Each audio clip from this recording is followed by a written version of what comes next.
Senor Genaretti. He's going to talk about Common Voice. So we have a Common Voice reps call. I'm going to say hello to who I see in the screen. Unfortunately, I don't see all of you. I see Arvin, I see Tunde, I see Michael Kohler, I see Michael Henretti, Leye, and I also see inside the Etherpad, I see the Arvin again, Eduardo, Anna, Sofia, Jason, Sandeep, Bala, Tunde, and Kiki. Welcome, welcome. Nice to see you all here. Forget to add your name so we can call you out that you're here. We have two shoutouts for today. We have to all the new Reps Council members that have been onboarded and they're gonna start next week. Congratulations to Eduardo, Irvin, Manelo, Orabile, and Daniele, who stepped up for a second term. I don't know why. He really likes to be a council member. I'm just kidding. He's an awesome guy and he really likes to help you all. So congratulations. You're gonna see them be more active from next week, opening GitHub issues, talking to you all. They're still being onboarded, but next week is the first week. And we also have one for Kikito, who did all the background work to make this call happen today. So Kikito is behind the magic of this rep call. So thank you, Kiki. Without no further delay, I'm gonna pass the microphone to Senor Generetti. He's gonna talk about the Common Voice and it participated in the Global Sprint. Michael, the floor is yours. Spoiler alert! I was going to tell them about the Global Sprint. Oh well. Thank you. Thanks, Constantina, for having me, and also thank you to all the reps for letting me speak today. As Constantina said, we are participating in the Global Sprint, but I think I would love to tell you a little bit about Common Voice. I'm sure you have heard of it, or maybe you've heard of it before, but I'd love to tell you a brief history of how we got to where we are with Common Voice, where we're going, and why we need your help, specifically with the Global Sprint, but beyond just that. And if you don't mind, I do have some slides that I prepared. I hope it's okay with everyone. I'm going to do some slides. Let's see, does this look right? No, it's the wrong one. Thesis. Okay, I'm trying to share some slides, just 1 minute here. Okay, great. Yeah, so we're going to talk about Common Voice, the voice ecosystem, and then a little bit about what we need to do. However, before we talk about those things, I think we need to talk about where we came from. And I have to bring up a topic that is near and dear and also painful for many of us, Firefox OS. So I was actually hired to work on Firefox OS about 5 years ago, and I loved it. It was such a great project. Of course, it was a very tough project, especially as we sunsetted it. And Mozilla has a difficult time when we end projects, and how do we have a hard time even talking about the projects we end, let alone learning the lessons that we need to learn as we move on. And I think we have a really nice lesson here that came from Firefox OS, and so that's what I want to talk about this. So we were building Firefox OS a few years ago, as you remember, and part of that, we were trying to build a voice assistant built into Firefox OS. It was very similar to how Siri works on your Apple phones. We called it Vani, and Vani was basically a voice assistant. However, we had a lot of trouble making Vani understand speech the way competitive products at that time did. So I don't know if you follow along, but I'd like to talk about why. So it turns out computers, phones, desktops, laptops, they learn to understand speech very similar to how humans learn to understand speech. So a child, for instance, needs to listen to and think about a lot of speech before they can understand what it means. It's the same way for computers. And in fact, computers learn slower than humans do in this case. So you need a lot of voice data, sample voice data, in order to train a computer to understand us. And we couldn't, at the time, get enough voice data for Firefox OS. And there's a reason for that. I mean, first of all, these data sets are really hard to find as it is. They're usually really small and really expensive. But if you look for data sets that are outside of English, outside of North American male accent, then the data sets probably don't exist at all. And so it's really hard for us to make competitive voice recognition services based on that. Right? And as you remember, Firefox OS had this vision to bring the next billion people online with the internet, right? And so that meant very cheap phones, around 20 euros. And that also meant localized content, that is catered for emerging markets like India and Africa. However, voice collections, like a collection of voice data in these languages, just didn't exist, right? And so actually, Common Voice started back in those days, at least the idea for Common Voice started a long time ago. And so just to if you don't know what Common Voice is Mozilla's initiative to crowdsource a large data set of human voices in every language, every accent, every gender, to make speech technology more open, inclusive, and accessible. That's why we did it. And as you might know, there's a website where you can go and record your voice. You can also listen to other people who've recorded their voice and validate if they spoke correctly. That's an important part of collecting this data set. And of course, we have a download page where you can download the data right now. So we launched Common Voice about July of last year. And in 6 months, we were able to collect 500 hours of English from 20,000 people. But this is just kind of the beginning. Our big push right now, and the reason why I'm talking to you all today, is that we are going multi-language. And I don't know if you know too much about how Firefox is translated. I bet you do. But we're using the same tools that Firefox uses. So we use Pontoon, the website, to do the translations, and we have a library called Fluent that we use to handle those translations. And we're currently translating into 42 languages. And on the website itself, we actually have 29 languages you can localize the website to itself. But there's still a missing piece here in that we need sentences for people to read in these new languages, which we don't have yet. And so that's what I want to talk to you a little bit more about today. But I also want to talk about why we're continuing to do Firefox OS, why we're continuing to do Common Voice and collecting data, even though we're not doing Firefox OS, right? And the reason is twofold. One, of course, we're making this technology that you might have heard of called Deep Speech. It is the most advanced open source speech recognition engine that's out there right now, the most modern.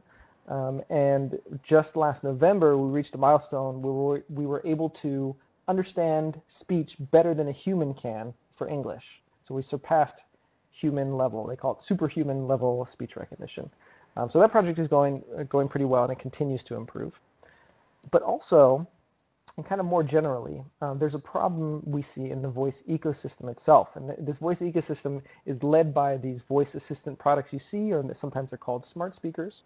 But if you peel back the covers a little bit, you'll find that this industry, voice recognition, is dominated by only a few large corporations. And you can name them all off the top of your head, pretty much.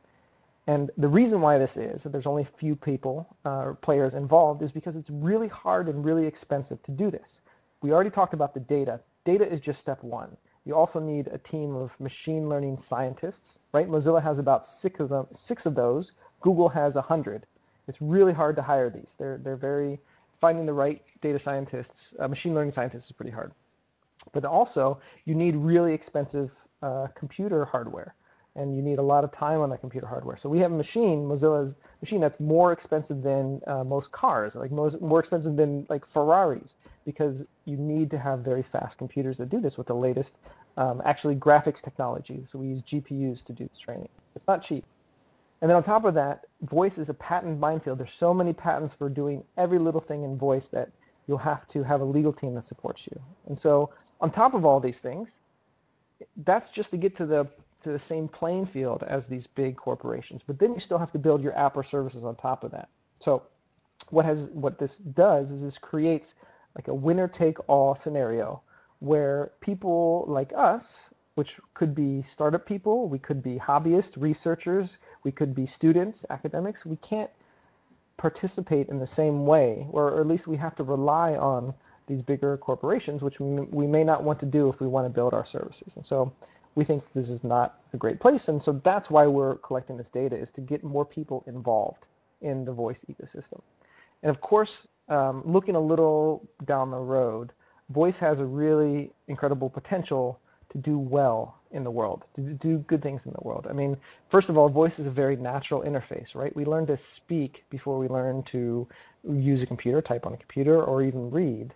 And if you think about what a voice-enabled internet could do, the things that spring to my mind are all about inclusivity and accessibility. So imagine like vision impaired people, physically disabled people who maybe can't type so well, or RSI injuries.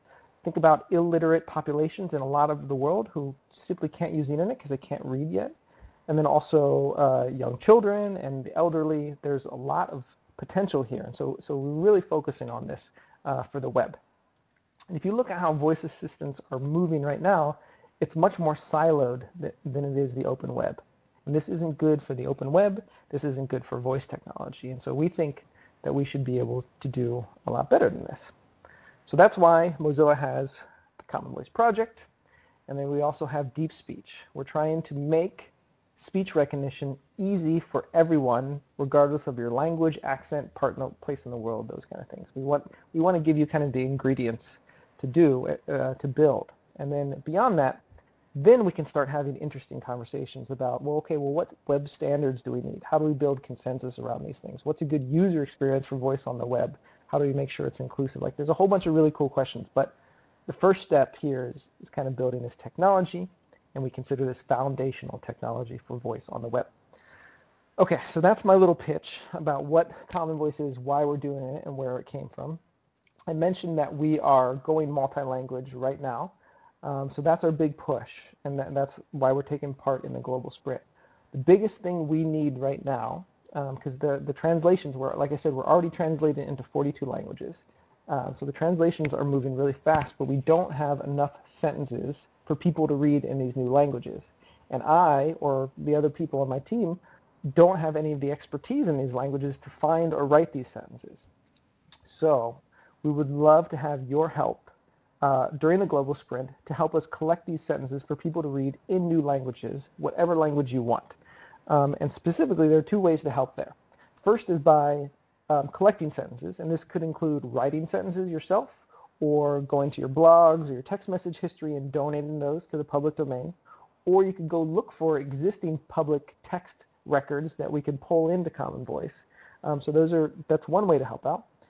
Second way, though, and I think it's really important that I'm speaking to the reps today, your team today, is we need reviewers of these new sentences. So we can't just pull in any sentences from everywhere. We need to actually, somebody needs to read every single one to make sure that the sentence, is grammatically correct, is spelled correctly, is the right words for the right language, right? And we don't have the expertise, so we need your help. We need all of your language help to do those things. So that's why I'm here today. This is kind of like a call to action to say, hey, we're going to be at the global sprint. We're going to be collecting sentences. We would love your help to kind of collect and review these sentences so that we can get Common Voice collecting this data to unlock speech technology in your language.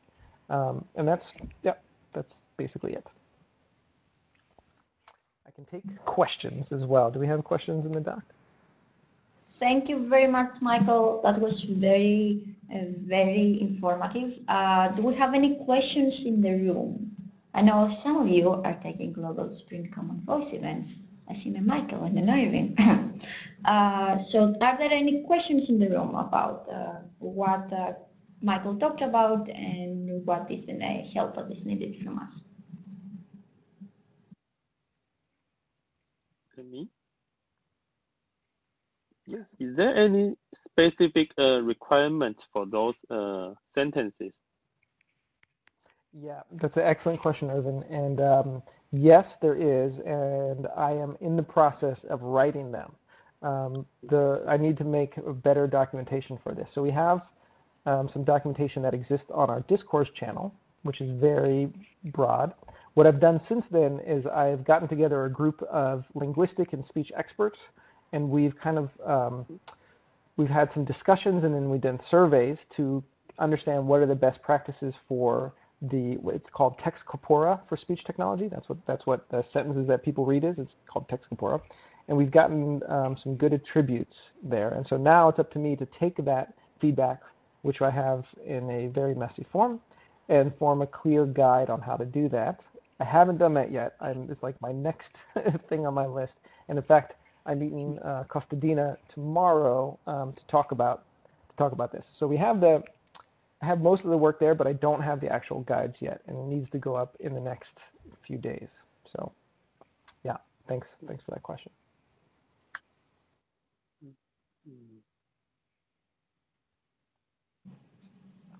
Any other questions? Questions? What's okay? Go Yeah, ahead. What's go our ahead. goal for what's our goal for the language besides English? Like, is there any specific goals for us to gathering or to reach For the global sprint or in general? in general, Common Voice? Yeah, in general, Common Voice. So I think we'll start by asking for a few thousand sentences to get started. So maybe 5,000. We haven't decided the number there, but probably around 5,000. What we really need in a language is 100,000 sentences, but we can get started with around 5,000.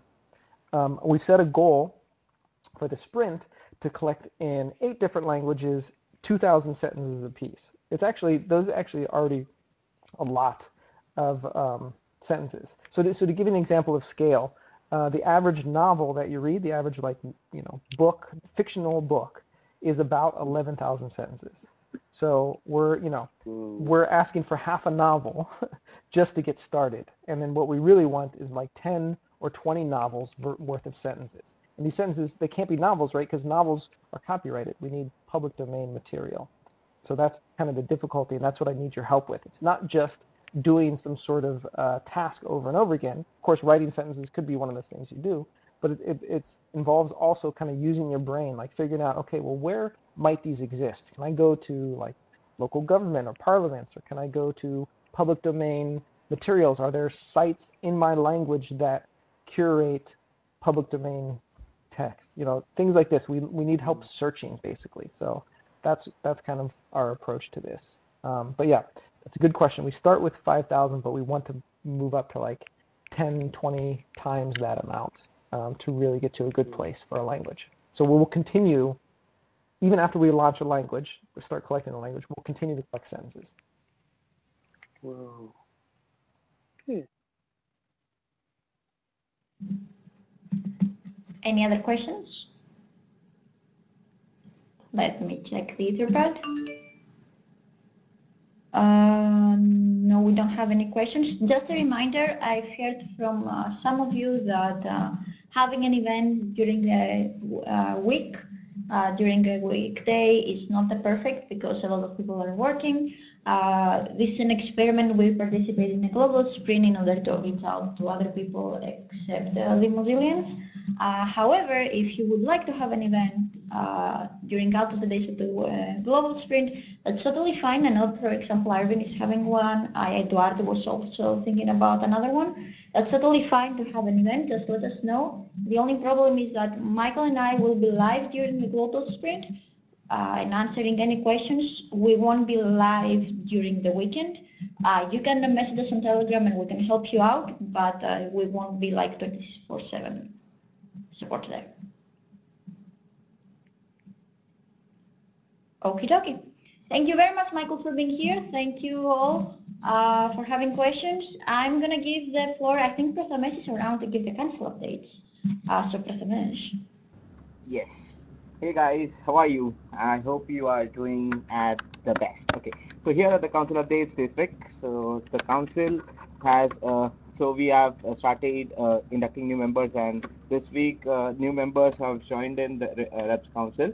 And apart from this, in the last for the last quarter, we were working on some of the OKRs, and most of the OKRs which the council was working have been finished, have been checked. So currently, we are in the voting process for the new Reps monthly newsletter team, and the results would be announced in the next week. As of now, there are pretty much other updates from the council, which includes we are kindly working on the Reps dev group on Telegram and Slack. Sorry for that. That was my phone. Okay, and other things include.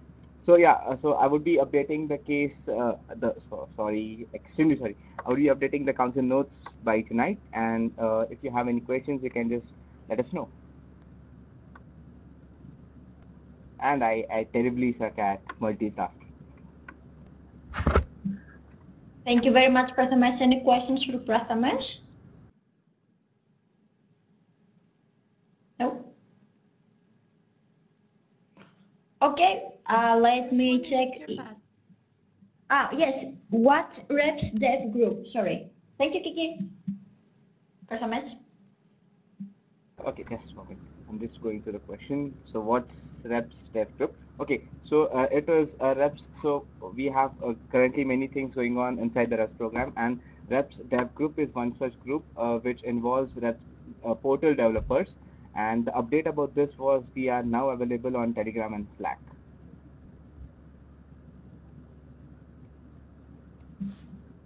Thank you, Prathamesh. As far as I know, Michael Kohler, Daniele, and Sanyam are in the reps dev group for now. Yes. Cool. If you want to play with Python, that's the place to be. We're not Yeah, playing, I we're fixing can give stuff. us more details. I say playing. You say things. Okay, we have non-verbal updates. May 10th, 11, and 12 is Mozilla Nicaragua community is going to participate on the Free Software Libre Forum, Costa Rica University. I think that's FLISO? No, that's not. To talk about projects like Rust, WebVR, and MozIoT. Here's the link for the event. We're going to have a special video call with Ermo explaining more details of the event. You can join us at 8 UTC. Go Mozilla Nicaragua, have fun, and let us know how it's going. We can invite you in the next reps call. I will work on it.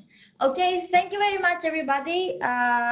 Do we have anyone who would like to add anything? Otherwise, I will give you back 3 minutes of your time.